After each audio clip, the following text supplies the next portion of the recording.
Il s'agit de faire chacun dans nos existences des lieux de résistance. Résistance à l'hypnose socialement programmée, à la boîte à chaussures pour percer au-delà, pour percer jusqu'à cette immensité du réel. Et vous savez, ce qui est tragique, c'est qu'au XXe siècle, il y a eu cette extraordinaire évolution scientifique de la physique quantique. Et j'ai le bonheur d'avoir parmi mes amis les plus intimes un grand physicien de l'atome. Et lui me disait que ce qui l'attristait le plus, c'est que la science a reflété les intuitions métaphysiques de l'humanité. Tout est relié à tout.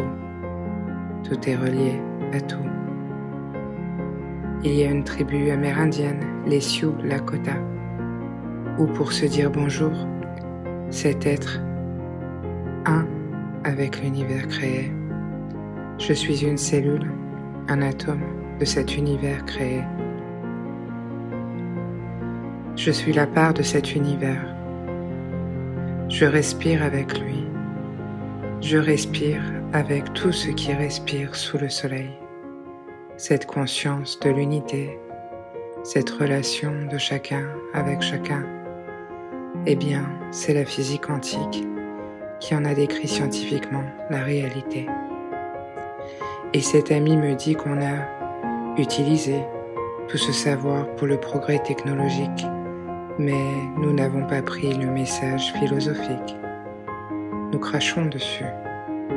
Et nous vivons dans l'univers de la physique du 19e siècle, chacun séparé, cause, effet, tchac-tchac, tchac-tchac.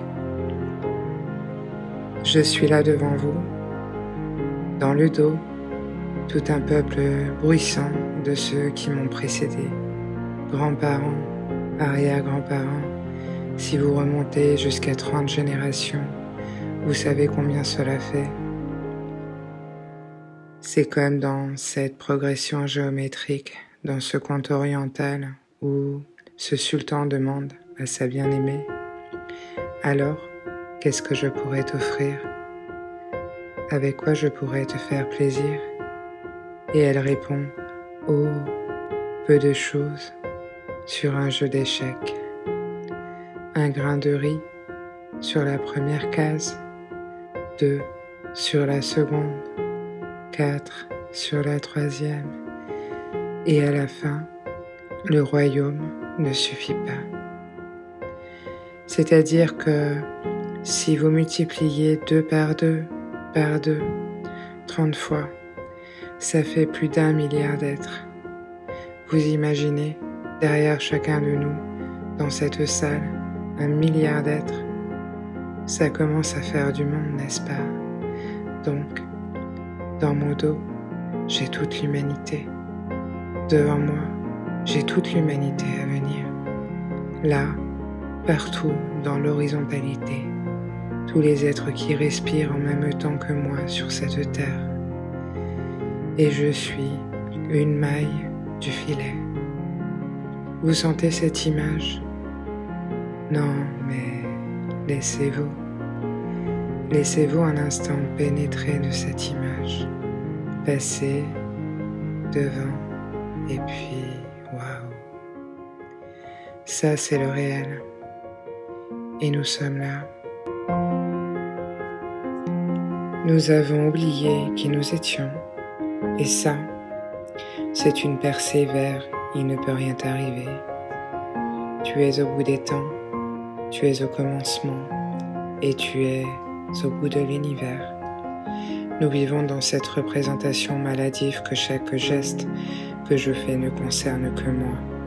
C'est d'ailleurs de là que naît la dépression de notre monde contemporain.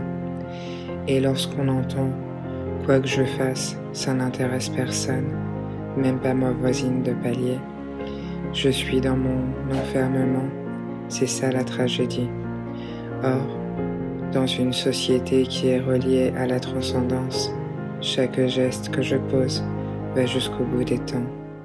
La manière dont je me lève le matin, dont je vais vers l'autre, le geste avec lequel je caresse mon chat, la manière dont j'arrose mon pot d'azalée sur le balcon.